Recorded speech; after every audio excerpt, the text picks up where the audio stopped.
yang kemudian apakah yang perlu kita lakukan gitu kan, kita karena ya itu tadi pengetahuan yang kita hasilkan itu pastinya nggak pernah netral gitu kan, apalagi ketika kita masuk ke satu desa gitu dan kemudian kita dekat dengan orang, kita nggak bisa netral gitu, nggak akan pernah mungkin bisa netral. Apapun yang kita keluarkan sebagai hasil dari produksi pengetahuan kita itu pasti akan ya entah menggambarkan satu pihak lebih atau bersimpati ke satu pihak lebih, dan yang lain akan nggak suka. Jadi ya memang ketika kita itu memproduksi pengetahuan sebagai antropolog, bukannya kita mencari satu celah di mana kemudian pengetahuan yang kita hasilkan itu bisa membantu semua gitu, tapi kita harus sadar bahwa pengetahuan kita pasti akan lebih dekat dengan pihak tertentu gitu. Jadi paling penting dari pertama adalah kita transparan dengan itu. Dan ya tentu aja ketika kita bicara soal kondisi kemanusiaan, salah satu kondisi kemanusiaan yang juga kemudian diungkap dari kajian-kajian antropologi adalah ada ketimpangan gitu kan. Ini merespon ke pertanyaan terakhir. Misalkan tadi hantu-hantu yang kan sangat banyak kalau kita bicara hantu-hantu itu kan kuntilanak, hantu perempuan itu kan sebetulnya ekspresi dari adanya misalkan patriarki di masyarakat gitu kan. Hantu yang hantu yang muncul dari jejak stigma rasial, kekerasan seksual gitu kan. Dan penting juga untuk kita sebagai antropolog tahu bahwa bisa jadi pengetahuan dan kondisi kemanusiaan yang kita ambil juga kondisi kemanusiaan yang ada ketimpangan, ada kekerasan dan lain sebagainya. Jadi akhirnya ya memang saya nggak pengen mengarahkan teman-teman untuk berpihak kemana gitu kan, tapi yang saya bisa pastikan ke teman-teman ya ujungnya akan mesti selalu berpihak gitu, karena ya itu tadi pengetahuan kita pasti akan parsial gitu. Oke.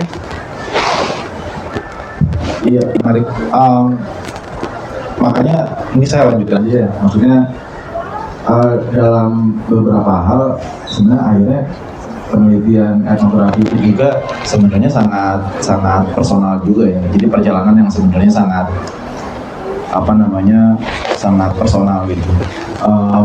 Kayak misalnya perjalanan saya ke Sintulu dan Puntana itu memang awalnya sebenarnya nggak sengaja gitu.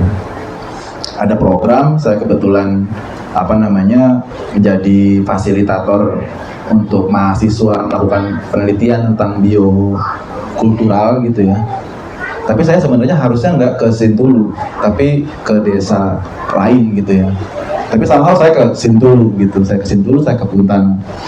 Ada sesuatu yang tahu-tahu menarik saya ke situ. Terus kemudian berhadapan dengan situasi gimana yang namanya masyarakat adat itu ada kontestasi juga tentang bagaimana ruang hidup itu mereka mau klaim. Nah, selama ini misalnya kita kan yang nggak nyambung itu pembicaraan tentang klaim ruang hidup adalah orang dikasih peta gitu ya, perusahaan ini izin usaha kamu masuk wilayah sini. Terus kemudian ada orang yang tinggal di situ, yang diajak ngobrol tuh nggak nyambung dalam pengertian wilayah kamu yang mana gitu. Ya wilayah saya dari gunung sana sampai gunung sana gitu. Karena bagaimana ruang hidup itu dihidupi adalah lewat mobility. Sedangkan kita permanent ownership dan menetap gitu kan. Nah ini kan satu persoalan gitu kan. Nah kalau terus juga kita belajar di belajar antropologi, belajar kebudayaan, terus terutama juga kalau kemarin misalnya dapat dana Indonesiana untuk memajukan kebudayaan gitu. Tapi konteks kebudayaan itu kan dia nggak pernah lekat dengan nggak pernah terpisah dari beragam konteks lain yang melingkupi bagaimana ekspresi kebudayaan atau bahkan pengalaman hidup sehari-hari sebagai orang yang orang indigenous gitu. Bagaimana sih sehari-harinya orang kemudian bisa hidup gitu kan. Kalau kita mungkin bangun habis itu besok Senin gitu kan. Terus habis itu berangkat dari rumah ke tempat kerja gitu kan. Itu kan distrukturkan gitu oleh sebuah kondisi sejarah dan material arrangement yang khas gitu kan. Kenapa Senin menjadi sesuatu yang kita alami menjadi sesuatu yang sangat berat gitu kan. Itu kan gak natural gitu.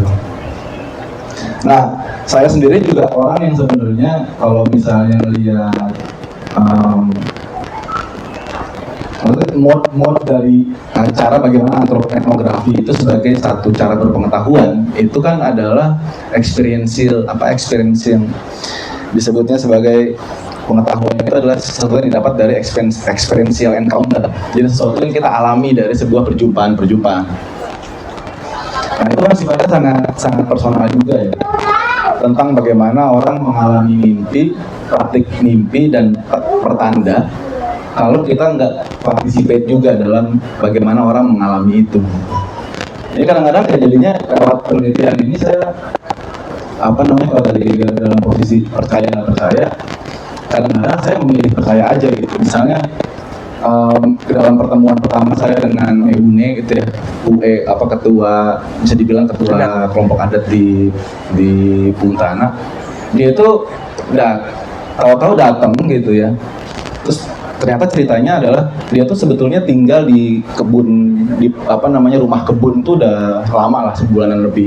Tiba-tiba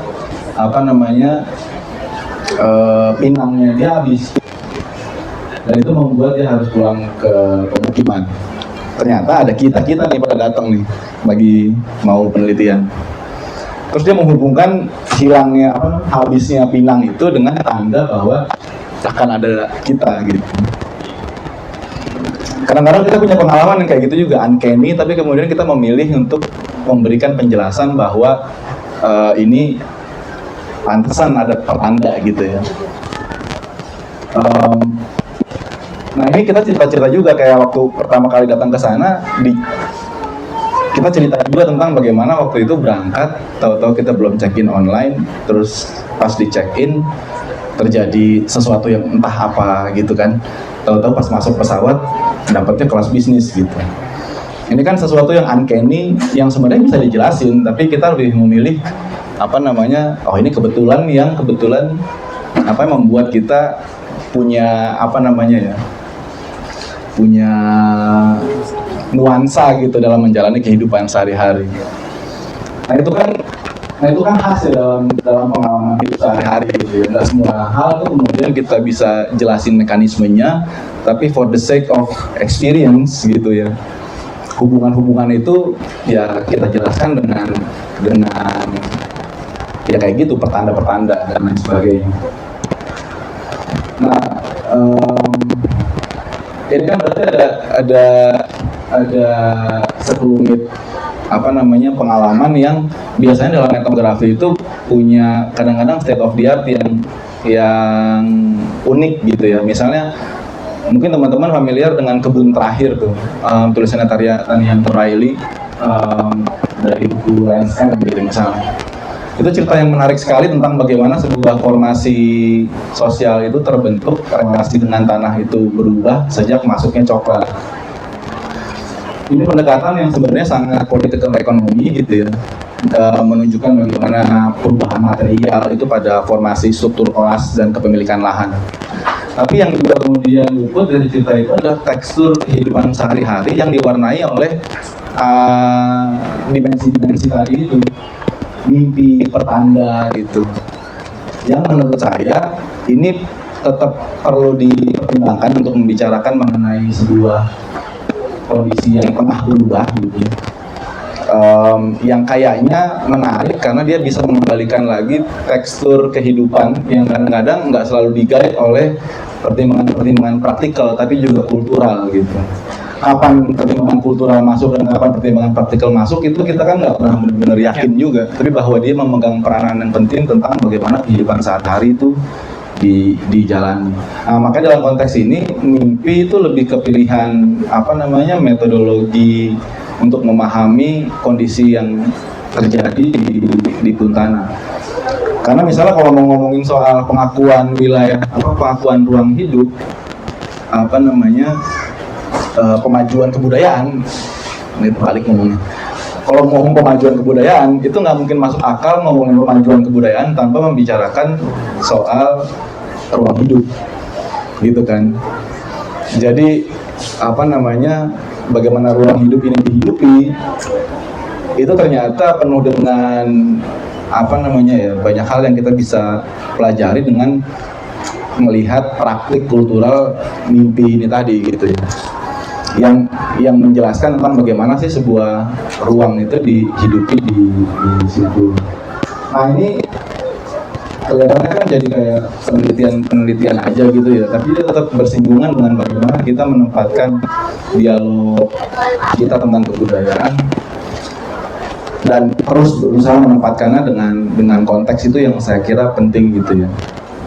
Jadi ngomongin mimpi nggak bisa nggak ngomongin tentang bagaimana kondisi ketidakpastian hidup yang ada dan disebabkan oleh beragam peristiwa gitu ya, seperti tadi itu ada ruang hidup yang mulai terdesak karena ada galian C, terus juga ada kehadiran konservasi itu persoalannya bukan dari peta yang jadi persoalan. Kadang-kadang mereka itu punya kekhawatiran karena datang tuh kadang-kadang orang-orang dari kehutanan tanam bibit di bawah rumah mereka gitu.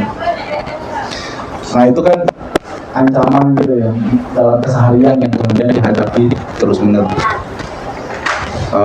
Dan menceritakan secara etnografis tentang bagaimana kehidupan ketegangan ini dihadapi, saya pikir dia punya kontribusi yang penting juga gitu akhirnya secara praktikal. Mungkin itu dari saya. Iya, mudah-mudahan menjawab. Jadi sebetulnya ini aja ya, penting nggak penting bahwa mitos itu benar. Jangan-jangan begitu ya, kita juga nggak tahu ya. Tadi pertanyaannya apakah itu soal pragmatisnya gitu ya, atau jangan-jangan juga memang ada soal pada saat mitos itu beredar itu ada keterbatasan bahasa ketika mau menyampaikan sesuatu pada saatnya gitu ya, pada masanya belum menemukan bagaimana cara untuk menyampaikan sesuatu, maka digunakanlah mitos gitu ya. Tapi yang menjadi pertanyaan saya nih teman-teman sebenarnya sama Geger, ini kan kita soal memahami dan menjalani dunia gitu ya. Yeah. Kalau tema kita hari ini ya, melalui mitos dan mimpi. Rasanya tidak ada dari kita yang punya jalan tunggal untuk memahami dan menjalani dunia gitu ya. Bahkan kita memahami diri sendiri aja pisaunya banyak gitu ya. Pisau bedahnya banyak gitu ya. Ada yang pakai psikologi gitu kan, ada yang pakai ajaran agama, ada yang pakai ajaran orang tua gitu kan. Juga ketika kita berhadapan dengan situasi-situasi lain, kita tidak punya alat tunggal untuk bisa memahami dan menjalani dunia. Nah, problemnya coba saya mau minta komentar kedua orang ini gitu ya. Bagaimana kita bisa tahu atau setidaknya apa yang bisa mendekati, yang bisa kita gunakan untuk menjalani hidup lah. Besok kita mau Senin gitu ya. Kalau mungkin teman-teman yang nggak berhadapan dengan macetnya Jakarta ya bodo amat Senin gitu ya. Tapi kalau teman-teman ya kayak saya gitu ya harus berhadapan dengan macetnya Jakarta Senin, gitu ya. Gimana kita bisa memilih satu atau dua atau mana yang tepat bagi kita untuk bisa memahami apa yang kita jalani seharian ya? Silakan. Nah, kan?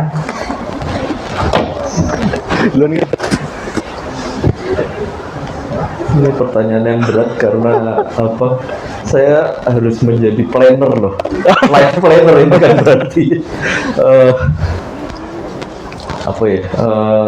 dan ketahuilah bahwa saya menjawab ini bukan sebagai antropolog gitu, tapi saya memang belajar dari kondisi di lapangan.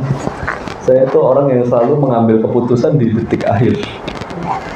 Jadi dipertimbangkan dulu gitu kan, dari sisi ini dipertimbangkan dulu dari sisi ini. Dan saya juga orang yang cukup yakin ketika kita mendekat ke situasi itu akan semakin banyak juga variabel yang makin kelihatan. Jadi seringkali kan sebetulnya dalam kerja-kerja lapangan saya misalkan diminta untuk siapin pertanyaannya dulu lengkap gitu kan. Disuruh menyiapin pertanyaan misalkan 15 pertanyaan gitu kan. Padahal begitu kita ke bawah gitu, kita tahu bahwa ini nggak bakal kepake. Iya kan? Disuruh nyiapin kayak survei gitu, kuesioner lengkap, emang nggak pakai di bawah gitu kan, kita juga tahu gitu. Disuruh misalkan, tolong bikinin nanti di antara warga gitu kan, bikin fokus group discussion gitu kan. Ini mah kita bikin fokus group discussion malah jawabnya akan apa ya, dibuat-buat gitu kan. Jadi apa namanya, itu sebetulnya pengalaman lapangan saya ketika saya kemudian jadi pelaku penelitian gitu. Saya tahu gitu bahwa saya mesti lihat dulu kondisi yang ada di bawah, dan kemudian variabel-variabel yang saat saya belum ada di sana nggak kelihatan, dan itu ya dalam pengertian tertentu sih mengubah dan membentuk cara hidup saya dalam pengertian ya benar-benar ya oke, kita punya planning yang kurang lebih apa namanya kasar gitu, tapi ya kalau bisa mengambilnya di menjelang titik-titik terakhir itu nggak apa-apa, karena akan kita semakin dekat dengan poin di mana kita harus ngambil keputusan itu semakin banyak kelihatan variabel gitu. Jadi sih ya saya nggak tahu ya, ini kata saya sebagai life planner gitu. Tuh. Iya. Ini saya suka ngobrol kadang sama istri saya, juga kebetulan antropolog gitu.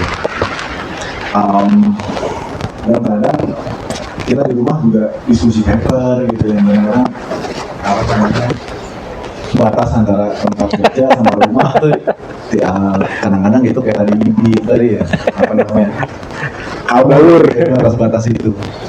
Dan termasuk sebenarnya pengalaman tentang bagaimana menjalani hidup gitu ya sebagai seorang antropolog adalah juga kadang-kadang kita nggak benar-benar tahu secara pasti kapan kita lagi jalani hidup atau kita lagi riset gitu kan. Karena kan risetnya kita kan ngejalaninnya dengan cara mencemplungkan diri dalam realitas sosial budaya gitu kan, mengekspos diri dengan encounter gitu. Ya mungkin kadang-kadang ada pertanyaan gitu, kita susun pertanyaannya jadi hipotesis, jalan gitu. Tapi apa namanya, yang menentukan itu seringkali sesuatu yang uncanny gitu. Ada serendipity-nya tuh. Kadang-kadang wawancara panjang lebar gitu ya, wawancara mendalam dengan kita duduk, kita rekam, terstruktur gitu ya, kita gali, kita ajak ngobrol, dalam artinya itu malah nggak kepake kadang-kadang malah momen-momen yang justru nggak sengaja terjadi gitu, karena kita seringkali mengekspos diri dengan sebisa mungkin ketemu dengan orang gitu, ada dalam sebuah peristiwa publik gitu, pokoknya mengekspos diri aja gitu.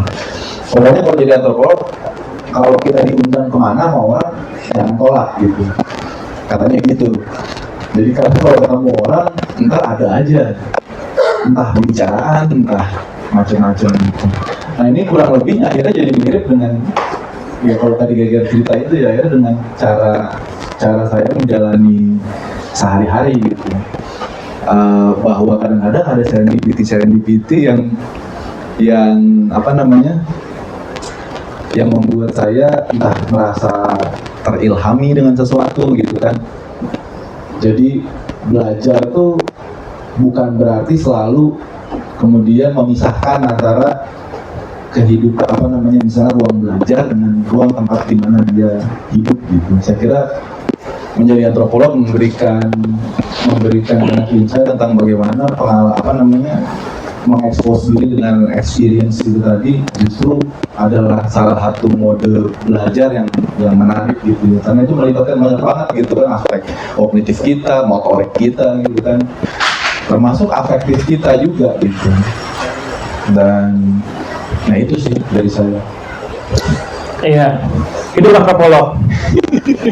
Ya, oke. Sebelum saya, udah ada yang nggak sabar nanya, tapi sebelum saya lempar pertanyaan ke teman-teman, saya Mas Sama itu mau sedikit menjelaskan sebetulnya harusnya di awal, cuma tadi saya lupa dan udah langsung seru kedua hal ini, mimpi dan mitos. Kita mau ceritain sedikit tentang Kober memanggil sebetulnya, sedikit kali ya tuh ya, perlu gitu ya. Jadi kenapa ya saya Hestu, Yerus dari sosiolog juga sudah pergi, Cak Tarno ada di belakang sana, Cak. Sore, terima kasih sudah hadir, legenda literasi Depok. Sebetulnya Kober memanggil itu nggak tahu apakah ini romantisme masa lalu, saya nggak tahu, tetapi lahir dari kerinduan tentang ruang-ruang diskusi yang kritis sebetulnya. Jadi saya nggak tahu, mudah-mudahan yang kita lakukan perdana ini kita bisa melahirkan forum-forum gitu ya, teman-teman terlibat aktif gitu, bahkan satu saat teman-teman yang ada di sini gitu ya, kita saling berbagi, saling bertanya, saling diskusi dan segala macam, sehingga pertemuan lintas disiplin ilmu ini bisa lebih cair gitu ya. Dan itu rasanya akan membawa satu dampak yang kita nggak punya mimpi besar, kita hanya ya mudah-mudahan bisa menjadi satu medium buat kita semua saling belajar. Karena kalau saya pribadi, saya agak resah dengan yang saya sebut monopoli pendekatan pendidikan. Jadi kita selalu di kurikulum saja itu kan kita diberikan gitu ya. Kita tidak bisa memilih. Kita tidak bisa memilih ketika kita menjalani kurikulum SD, SMP, ya seperti itulah kurikulum. Hanya itu yang kita tahu. Nah, itu yang keresahan yang saya mau bawa, supaya nggak cuma itu yang kita bisa dapat gitu loh teman-teman. Kita bisa dapat yang seperti ini gitu ya. Bayangin, saya nggak pernah kebayang gitu ya, karena latar belakang saya agak berbeda dengan dua orang kawan ini gitu ya. Ketika saya belajar filsafat gitu ya, kok kayaknya barat banget gitu ya, barat gitu ya. Saya nggak tahu ketimuran kita yang tadi ceritakan Geger sama Restu ada di mana ya. Kita dimonopoli oleh kurikulum barat sentris. Nah, itu salah satu ya, dan saya pikir ini juga bukan kerja mudah dan tidak usah bermuluk-muluk kali ya. Ya, ruang-ruang seperti inilah setidaknya kita bisa membuka wawasan. Itu sebenarnya Kober memanggil hadir untuk kawan-kawan, kita saling diskusi, saling terbuka, saling kritik, silakan saja gitu ya. Ya, itu terima kasih teman-teman sudah hadir di sini. Kita lanjutkan diskusi sore ini. Silakan, ini beliau ini 1, 2, 3. Nah, kebetulan beliau ini salah satu penggiat literasi di Depok, dari perpustakaan Depok ya Mbak ya. Silakan Mbak Yuka. 1, 2, 3 ya Mas. Terima kasih Mas Wahyu. Saya Indrawati. Jangan tertipu dengan nama saya karena saya asli Ambon. Oh. Ya, menarik. Akhirnya ini terwujud yang mimpinya Mas Wahyu ya, membuat ruang-ruang diskusi. Dan diskusi hari ini itu luar biasa. Artinya kita sudah mulai maju dari sekedar berpikir bahwa kita belajar dalam konteks ruang yang kecil, lebih sempit lagi dengan sebuah buku kurikulum, lebih sempit lagi dengan satu guru di depan kita. Tapi kita membuat, kita jadi berpikir bahwa belajar itu ruangnya luas.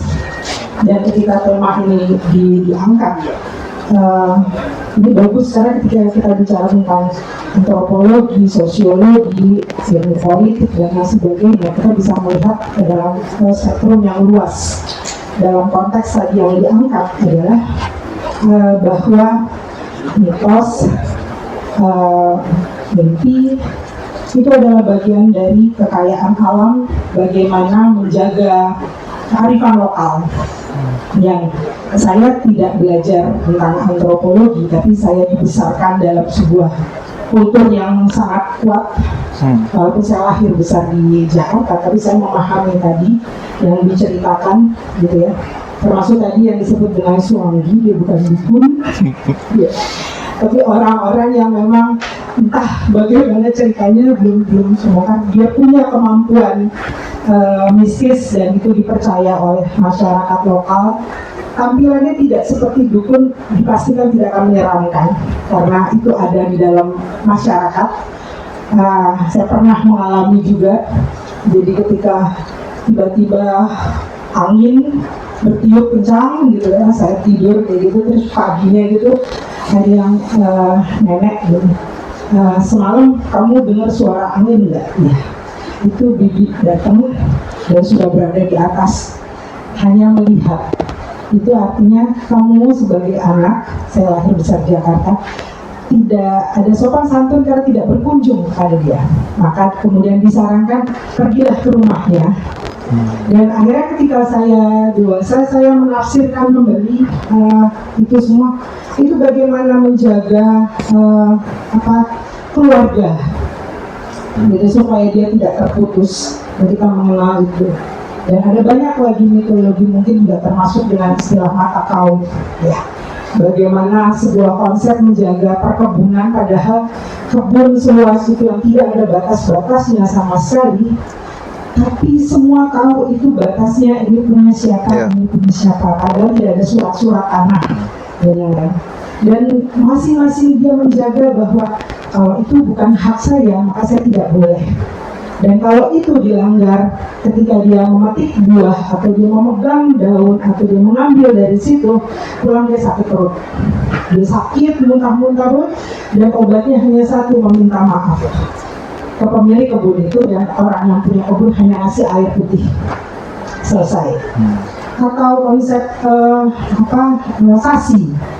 Bagaimana laut seluas itu mereka bisa jaga sehingga tidak habis hasil yang ada di dalam, karena dia jaga bahwa tahun ini di bulan ini kita bisa ambil hasil laut, tapi ada juga tetua adat akan bilang kita belum bisa ambil. Dan kemudian memang iya penafsirannya harus jadi materialistik itu ya, harus seperti itu. Tapi memang benar perdebatannya tidak bisa lagi kita bicara ini mitos atau fakta, tapi ini bagian dari bagaimana menjaga, dan mungkin kerusakan alam yang terjadi karena kita melupakan itu. Di tahun-tahun lalu saya pernah mengadukan diskusi di ruang referensi perpustakaan Kota Depok dan menghadirkan seorang peneliti tentang pangan, bagaimana kearifan lokal orang terdahulu sebelum ada teknologi modern tentang menanam yang lebih modern, bahwa dulu pangan berlimpah ruah dengan ritual-ritual menanam, menanamkan daun-daun, kayu, sejenis kayu, kemudian diteliti bahwa ternyata ini punya dampak tidak terserang hama, tidak digigit tikus dan yang lainnya. Dan kemudian ketika masuk dengan teknologi yang modern malah justru turun kualitasnya. Itu menarik untuk menjadi diskusi. Kenapa? Mungkin bisa jadi karena kita tidak menjaga keseimbangan alam dan tidak menghargai kearifan lokal tersebut. Dan mungkin yang jauh lebih penting tadi ketika Mas Wahyu bilang, kenapa ketika kita bicara ilmu pengetahuan itu semua ke barat, karena di kampus kita belajar buku-buku yang ditulis oleh orang-orang barat, karena sampai detik ini kita masih memahami teori-teori itu penuh-penuhnya dari barat, dan secara struktural kita dipaksa menghafal itu semua. Kalau nggak salah kan isi ujiannya salah, karena dosen akan bilang enggak, bukan ini, bukan. Karena kalau masih seperti itu polanya, mendobrak bahwa ternyata belajar itu spektrumnya luas, membaca ternyata lebih luas, dan membaca itu harus turun hands on dengan lingkungan dan semuanya, sehingga kita bisa terbuka cara berpikirnya ketika kita memaknai tentang belajar. Itu aja, terima kasih. Assalamualaikum.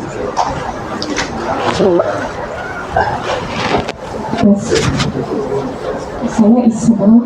Kebetulan tadi saya baca catatannya Buddhis, judulnya si Ethnographer.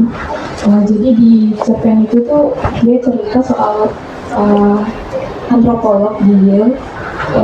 Dia meneliti terkait suku Indian, dan di situ dia penelitiannya juga tentang mimpi.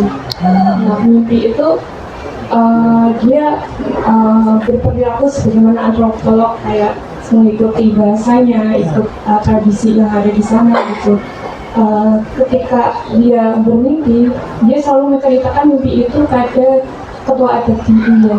Tapi ketika si antropolog itu ditanya sama profesornya, dia nggak mau menceritakan mimpinya itu. Nah, tadi saya ingat Mas Estu bilang kalau ada sebagian mimpi yang sebenarnya nggak boleh diceritakan. Jadi mimpi itu sampai si antropolog ini lulus, sampai dia cerai, sampai dia ganti pekerjaan, dia tidak mau menceritakan mimpi itu lagi. Nah, ada nggak sih indikator yang di daerah yang Mas teliti itu terkait batasan bagaimana mimpi itu tidak boleh diceritakan gitu? Kalau misalnya secara personal, misalnya saya mimpi hal-hal buruk gitu, ketemu misalnya hanya kepala itu saja gitu, apakah ada indikatornya gitu?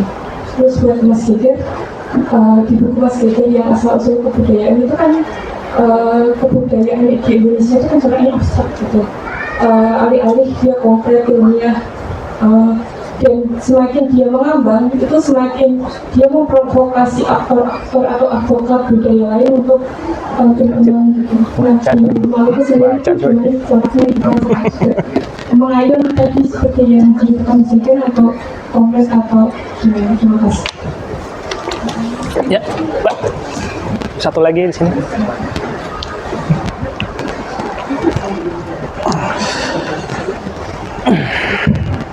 Terima kasih moderator dan saya apresiasi dengan presentasi hari ini terkait risetnya Mas Estu, Mas Yeger terkait mimpi dan mitos. Kebetulan saya juga antropolog juga, Mas. Jadi kalau pengalaman saya itu hal yang seperti itu jalan untuk menuju tujuan riset saya gitu. Jadi ketika saya menuju tujuan akhir riset saya itu pasti bertemu dengan materialitas seperti itu. Jadi dan itu membantu gitu. Jadi jalan menuju tujuan. Nah, saya tertarik tadi dengan diskusinya ada istilah ilmu pengetahuan itu. Nah, refleksi dari diskusi kita kali ini tentang mimpi dan mitos itu sebenarnya ini apa yang dikatakan oleh Arthur tentang scientific knowledge dan kalau tidak salah common knowledge itu. Jadi yang berlawan gitu. Dan cerita tentang bagaimana sesuatu yang tidak rasional itu tidak dianggap sebagai pengetahuan. Dan ya ini menurut saya tugas antropolog yang biasanya menyuarakan bahwa segala macam hal yang tidak bisa diukur dengan ukuran-ukuran yang disebut barat, ilmuwan barat tentang ukuran-ukuran pengetahuan yang bisa diukur gitu ya. Nah ini sebenarnya yang bisa kita ini sebenarnya bahwa mitos mimpi itu juga ilmu pengetahuan dan punya caranya tersendiri untuk ini dinyatakan sebagai pengetahuan atau tidak gitu, ukuran. Nah kalau kita disandingkan dengan scientific knowledge kan sudah ada ukuran-ukuran yang baku dan itu pun itu ketidakadilan dalam ilmu juga sebenarnya. Jadi bagian dari ketidakadilan itu sendiri. Bagaimana ilmu itu juga justru kita belajar ilmu juga belajar ketidakadilan dari situ. Nah, antropolog tuh kalau dibilang absurdnya tapi membedah kasus seperti itu yang jarang orang bahas. Absurditas yang sebenarnya itu juga bisa jadi modalitas pengetahuan itu sendiri. Justru di berbagai tempat, di tempat saya demografi juga di TTU Timur Tengah Utara, bahwa namanya mimpi atau mitologis. Kalau saya bertemu dengan siluman buaya, kalau Mas di Sumatera saya buaya. Jadi bagaimana buaya itu disucikan, buaya itu jadi sesuatu yang jadi penolong nenek moyang ketika saat itu jadi kemudian pada akhirnya disucikan gitu. Nah kemudian itu kan membentuk suatu proses yang pada akhirnya itu jadi knowledge sebenarnya. Jadi kayak di tempat terus itu seperti batu di tempat dipercikan terus air dari atas akhirnya menjadi suatu bentuk yang ya bisa absurd, bisa ada patternnya gitu ya. Nah, itu knowledge gitu. Dan itu jadi suatu modalitas ya bagi manusia sebenarnya yang bisa, khususnya Indonesia yang sukunya sangat beragam. Nah itu ya seperti antropolog ini kan yang bisa memperjuangkan itu sebenarnya oleh bahwa negara pun pemerintah hari ini juga sepertinya itu basisnya mimpi. Kenapa ada MBG ya kan? Karena kan para pengamat sangat menanyakan gitu ukurannya apa sih sebenarnya kan ada yang bilang mimpi kali ya katanya dari mimpi dari bersitan kan seperti itu yang diskusi hari ini. Jangan-jangan bukan hanya manusia itu sendiri tapi pemerintah juga atau sebuah tatanan negara itu juga dibangunnya dari mimpi. Jadi kita selama ini ada kebijakan sosial apapun ya itu dari mimpi juga gitu. Ya itu bisa ya bagi saya ya sah-sah saja gitu. Nah, tergantung kita bagaimana menyikapi itu. Mungkin itu dari saya, refleksi saya, dan ini sangat bermanfaat. Jawab dikit aja. Terima kasih. Iya, tadi apa namanya? Ya, pertanyaan dan komentarnya menarik sekali ya. Tapi memang yang perlu saya mau tegaskan begini ya. Memang antropologi itu kan kayaknya fokus pada studying science of studying study others gitu ya. Tapi sebenarnya kan itu adalah cara buat kita kemudian bercermin tentang kondisi manusia kita sendiri. Jadi kalau tadi saya lagi ceritain orang-orang Sintulu dan Kuntana, itu sebenarnya juga adalah cermin tentang bagaimana kita sendiri melihat kehidupan gitu. Nah itu bagian yang mesti dipahami kenapa studying the others itu jadi penting dalam antropologi. Bukan cuma sementara justru bukan kemudian menciptakan tegas jarak antara kita dengan the others tadi itu. Ada antropolog yang bilang tujuan akhir dari belajar antropologi ujungnya adalah untuk menciptakan satu kondisi gitu ya, dunia di mana dia aman bagi keragaman manusia, gitu kan? Itu kan hanya bisa terjadi jika kita semua gitu ya punya keinginan untuk kemudian mengenal.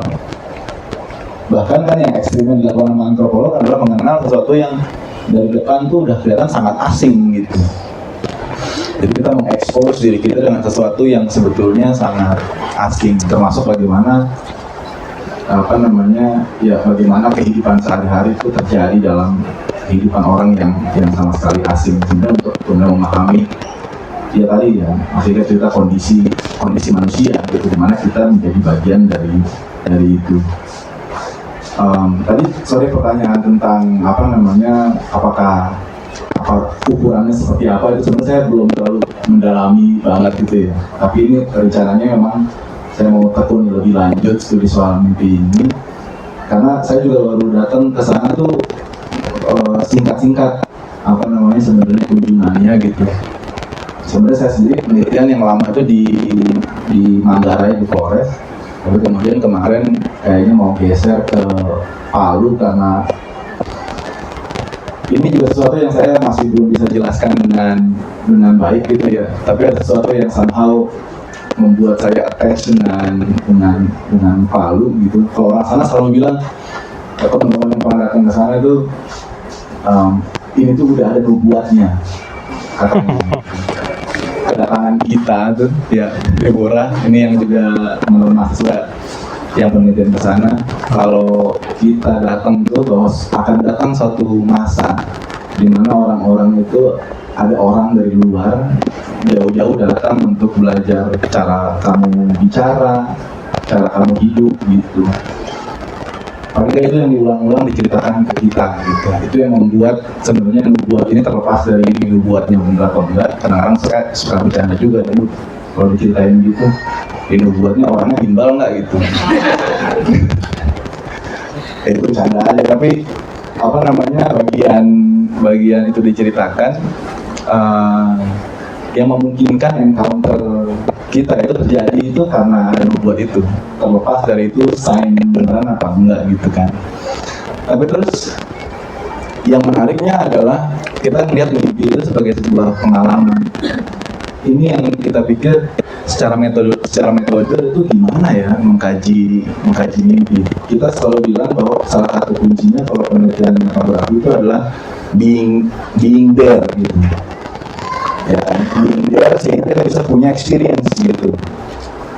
Nah, pertanyaannya kan kita udah ada di sana nih, di Sintulu. Tapi kan kita ada secara fisik di tempat itu, apakah itu cukup gitu ya? Makanya kan being there nggak cukup, tapi kita kadang kudu partisipan observation dalam kegiatan apa? Kalau konteksnya mimpi kan kita nggak bisa ikutan mimpi gitu kan, kita nggak bisa minjem kepalanya Wahyu nih, pengen tahu mimpinya Wahyu gitu. Nah akhirnya kalau saya bilang ya termasuk sebenarnya kayak tadi ya, ikut dalam relasi di mana praktik mimpi itu dibicarakan gitu, termasuk termasuk menceritakan apa namanya, juga kita bagi bagian aktif dalam menceritakan situasi-situasi yang aneh juga gitu. Maksudnya kita secara aktif ikut dalam interaksi di mana mimpi dan tanda-tanda itu jadi bagian yang penting. Ada buku etnografi yang di timur juga tuh, di Halmahera, yang ditulis sama Niels Buban. Niels Buban orang kulit putih gitu ya, datang pengen tahu tentang kurang lebih kayak Swangi di Halmahera. Nggak ada yang ngajak dia ngobrol gitu kan. Baru ada yang ngajak dia ngobrol setelah dia mengalami satu kejadian di mana dia mendengar suara anjing yang kayak munyah gitu ya, munyah di atas tempat dia menginap gitu. Baru setelah itu diajak ngobrol sama orang. Jadi kurang lebih kan waktu awal dia datang nggak ada yang secara serius tanggepin dia gitu. Ngapain orang kulit putih mau ngomong soal hantu? Kan nggak bakal percaya juga gitu. Tapi dia baru being there sebenarnya itu justru lewat momen dimana dia secara kebetulan mendengar suara anjing yang ada di atas pohon itu. Maka dia dokumentasikan itu di dalam pembukaan di bukunya yang apa namanya, di MTC Shell. Teman-teman dari itu ada satu bagian namanya judulnya The Dog That Wasn't gitu, anjing tapi bukan gitu. Karena anjing nggak mungkin ada di atas atap terus kayak punyah gitu kan. Nah itu kisah-kisah itu yang sebenarnya saya membayangkan kadang-kadang being there itu nggak sederhana kita datang pakai ongkos gitu ya, naik pesawat ke situ terus ada di situ gitu. Tapi being there dalam sebuah momen yang secara kultural, secara sosial itu signifikan, itu yang saya tadi maksud dengan serendipity gitu. Mungkin kalau dulu kayak Clifford Geertz gitu ya, nggak akan ada tuh peak description kalau dia nggak mengalami kejadian di mana dia bersama orang-orang Bali yang lagi ngadu ayam itu dikejar-kejar polisi, di mana Clifford Geertz dikutar-kari tuh kabur gitu kan. Itu kan momen-momen yang sebenarnya dalam perencanaan penelitian tuh nggak pernah bisa direncanakan gitu, tapi somehow memberikan karakter pada bagaimana pengetahuan itu diperoleh gitu. Dan akhirnya deskripsi etnografi itu bisa dimulai lewat pengalaman-pengalaman yang seperti itu. Ya itu mungkin dari saya, Mas Geger. Mungkin kalau dari saya tanggapannya itu ya, salah satu yang penting untuk kita bangun pemahamannya sebagai kalau dalam penelitian antropologi itu adalah bahwa manusia ketika mereka hidup, menjalani hidup itu mereka mendirikan sangat banyak kamar. Jadi tadi mitos punya kamarnya sendiri, pengetahuan yang terukur punya kamarnya sendiri. Jadi yang saya terus-menerus merasa kurang genah gitu dengan diskursus atau ide-ide yang berusaha untuk mencerahkan masyarakat gitu kan, yang bilang gitu masyarakat kan masih percaya tahayul gitu.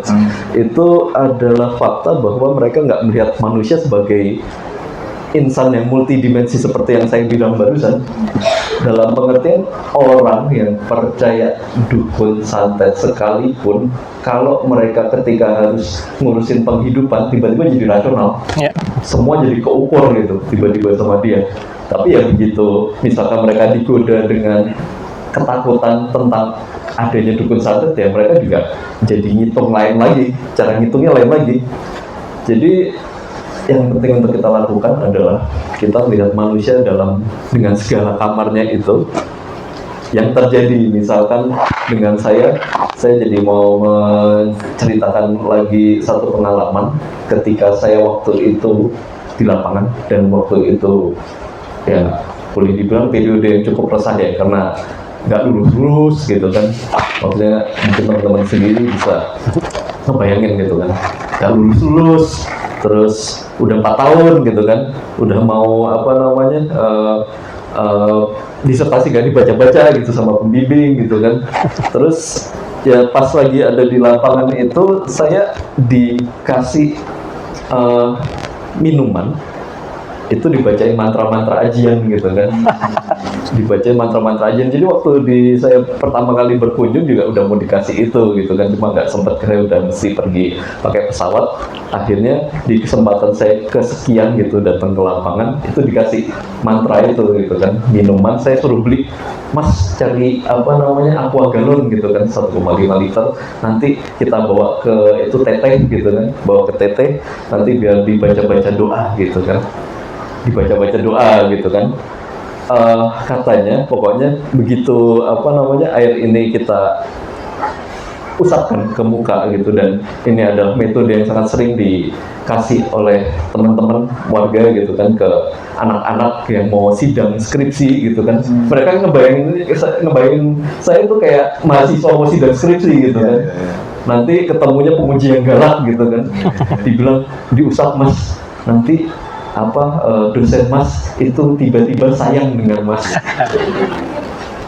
Ya kemudian ya udah apa namanya, itu terjadi di 2022 sampai dengan hari ini. Ramuan itu nggak pernah saya buang, ada di rumah, saya taruh di satu galon itu, dan saya nggak bayangin apa ini udah isinya bakteri gitu kan dan lain sebagainya.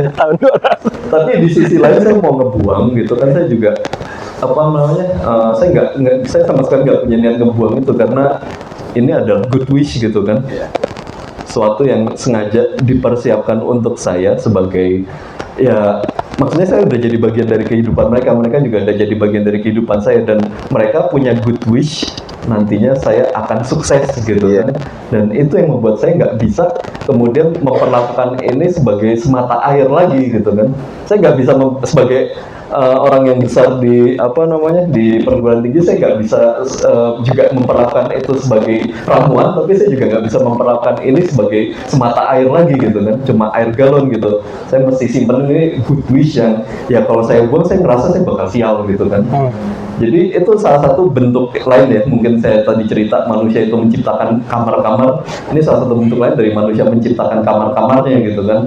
Ada kamar yang saya peruntukkan untuk hal-hal yang sifatnya sangat sentimental, sosial gitu kan. Dan ya itu tadi seperti yang saya ceritakan juga tadi tentang Babinsa ketika dia harus berhadapan dengan tamu, dia mesti tampil gitu kan dengan gagah, nggak boleh percaya tahayul, tapi begitu udah mulai deket dikit dia bilang sih tahu Swangi gitu kan. Atau orang di Perancis, ini di apa satu buku etnografi tentang santet di Perancis itu ditulis oleh namanya Jean-Fabre Sade. Dia itu ngasih lihat bahwa ketika orang percaya santet di Perancis itu kan dia akan dianggap bodoh dan terbelakang, tapi ya masih cukup marah percaya tentang santet. Dan orang-orang juga sadar itu, saya tahu ini nggak mungkin santet gitu kan. Ada misalkan apa keluarganya yang tiba-tiba sakit gitu kan, nggak bisa bangun, terus saya tahu ini bukan santet gitu, tapi jangan-jangan gitu kan, tapi jangan-jangan gitu kan. Jadi ya itu tadi kita apa namanya, saya ingin menyampaikan bahwa ya manusia itu sangat punya banyak kamar, dan ya saya sih berharap sebetulnya kepekaan antropologis ya membantu kita menyadari bahwa manusia itu adalah makhluk yang sangat punya banyak kamar gitu. Saya nggak tahu tadi mungkin ada pertanyaan lain, tapi mungkin bisa dijawab. Iya. Memahami manusia 1000 kamar kayaknya susah juga, Ger. Tapi rasanya bijak kalau kita mencobanya.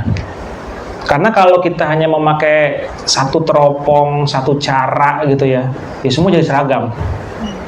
Semua hal-hal seperti ini tidak akan bisa diterima gitu ya, tidak akan bisa berterima, dan sangat prihatin sebetulnya kalau hal itu terjadi ya.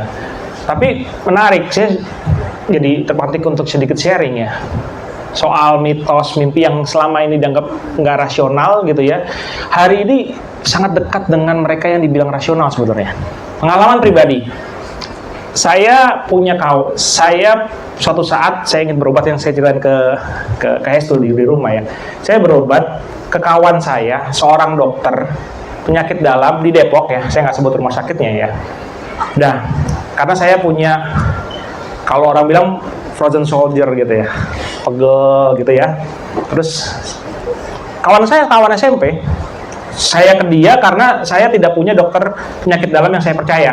Saya percaya dia karena dia teman saya dari SMP yang pinter banget, pinter secara tadi kedokteran gitu ya, atau rasional. Dia dokter. Terus sudah, yuk, udah, ini nggak terlalu rumit lah, nggak ada apa-apa gitu ya. Coba cek, biasalah disuruh cek lab dan segala macam kan. Ya, oke, yuk tunggu sebentar. Dokter itu dokter, terus nanya, yuk, lu punya masalah di rumah nggak? Tunggu, maksudnya apa? Semua orang punya masalah, bro. Enggak, nih kayaknya ada sesuatu kuasa gelap yang sedang sedang berada bersama lu nih. Gitu. Seorang dokter ya, di ruang praktek, bicara tentang sesuatu yang saya tidak tahu, itu tidak berlawanan tentunya karena imannya dia ada di situ. Dan itu dipakai sekarang teman-teman. Iya, ada kuasa gelap dan segala macam gini. Saya mulai didoain di situ. Beneran ini terjadi gitu. Dan ya kalau didoain ya terima aja lah, orang didoain gitu ya, bersyukur ya, kira ada yang mau doain gitu ya sebelum semuanya tambah buruk gitu kan. Udah doain ya suruh baca macam-macam dan segala macam. Poin saya adalah kayaknya hari ini memang keterbukaan wawasan kita, keterbukaan hati dan pikiran kita nggak bisa menerima hanya yang tunggal.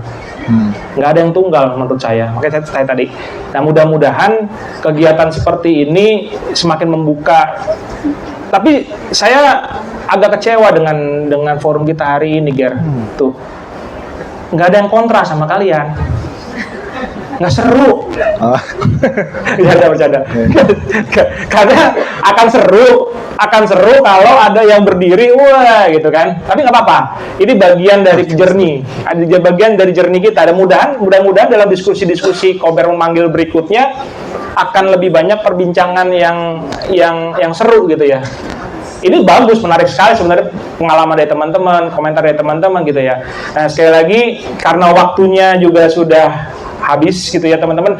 Ini saya terima kasih banget teman-teman bisa hadir, dan nggak cuma hadir, duduk sampai selesai loh. Ini kita 2 jam loh bro.